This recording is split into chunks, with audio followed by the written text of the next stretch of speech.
నిజానికి ఈ ప్రపంచంలో ఎంతో మంది ఉన్నా అందులో కొంతమంది మాత్రమే రిచ్ అయి ఉన్నారు. మిగతా వాళ్ళందరూ రిచ్ ఎలా అవ్వాలి అని ఆలోచిస్తూ ఈఎంఐలు కడుతూ వాళ్ళ లైఫ్ అంతా గడిపేస్తూ ఉన్నారు. కొన్ని రోజులు అయ్యాక వెనక్కి తిరిగి చూస్తే వాళ్ళ వెనకాల సఫిషియెంట్ మనీ ఉండట్లేదు. ఇది ఎందుకో తెలుసా?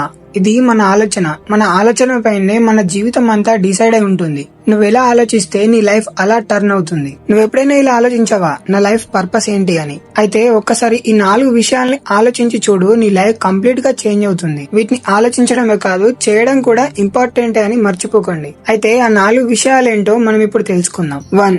మీ ఏజ్ 14 to 25 మధ్య ఉండి మీరు ఇప్పటి నుంచే మీ ఫ్యూచర్ గురించి టెన్షన్ పడుతూ ఉంటే, నేను డబ్బులు ఎలా సంపాదిస్తాను, నేను నా లైఫ్ లో ఎలా సక్సెస్ అవుతాను, నేను మా పేరెంట్స్ ని ఎలా ప్రౌడ్ గా ఫీల్ అయ్యేలా చేస్తాను అని ఆలోచిస్తూ ఉంటే మీరు సక్సెస్ యొక్క ఫస్ట్ స్టెప్ మీద ఉన్నట్టు. నిజానికి ఇలా అందరూ ఆలోచిస్తారు, బట్ దీన్ని ఇంప్లిమెంట్ చేసేది కొందరు మాత్రమే. షార్ట్ టైమ్ లో కూడా హై ఐక్యూ తో ఆలోచించే పర్సన్స్ మాత్రమే దీన్ని అచీవ్ చేయగలుగుతారు. 2. మీరు వేరే వాళ్ళ ఫ్యామిలీ, క్యాస్ట్, స్టేటస్ చూసి జడ్జ్ చేయకపోతే, అండ్ జస్ట్ మీరు వాళ్ళ క్వాలిటీని చూసి జడ్జ్ చేస్తే మీరు ఒక బిజినెస్ మైండ్ ఉన్న పర్సన్. అండ్ మీరు కనుక బిజినెసెస్ ట్రై చేస్తే తొందరగా క్లిక్ అవడానికి ఛాన్సెస్ ఉన్నాయి. 3. వేరే వాళ్ళని పూర్ అంటూ వాళ్ళని చులకన చేయొద్దు. ఎందుకంటే చాలా మిలియనియర్స్ కూడా వాళ్ళ స్టోరీని గ్రౌండ్ స్టేజ్ నుంచే స్టార్ట్ చేశారు. అండ్ అలా స్టార్ట్ చేసిన వాళ్ళు ఇప్పుడు ఒక గ్రేట్ పొజిషన్ లో ఉన్నారు. అండ్ మీరు కూడా ఒకరిని పూర్ అనే ముందు ఆలోచించండి. ఎందుకంటే ఎవరు ఎప్పుడు ఎలా ఉంటారో ఎవ్వరికి తెలీదు.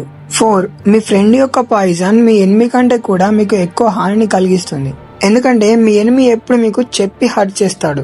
అండ్ ఎప్పుడు బ్యాక్ స్టెప్ చేసేవారు ఫ్రెండ్స్ గా ఉంటారు. సో మిమ్మల్ని మీ ఫ్రెండ్స్ హర్ట్ చేసే అంత ఫ్రీడమ్ వాళ్ళకి ఇవ్వద్దు. అండ్ మీరు వీటికి రిలేట్ అయి ఉంటే 100 ఎమోజీలో కమెంట్ చేయండి. ఒకవేళ మీరు నన్ను ఫాలో అవ్వకపోతే ఇప్పుడే ఫాలో అయ్యి మన సిగ్మా కమ్యూనిటీలో జాయిన్ అవ్వండి. లేదంటే నేను మీకు మళ్ళీ కనిపించకపోవచ్చు.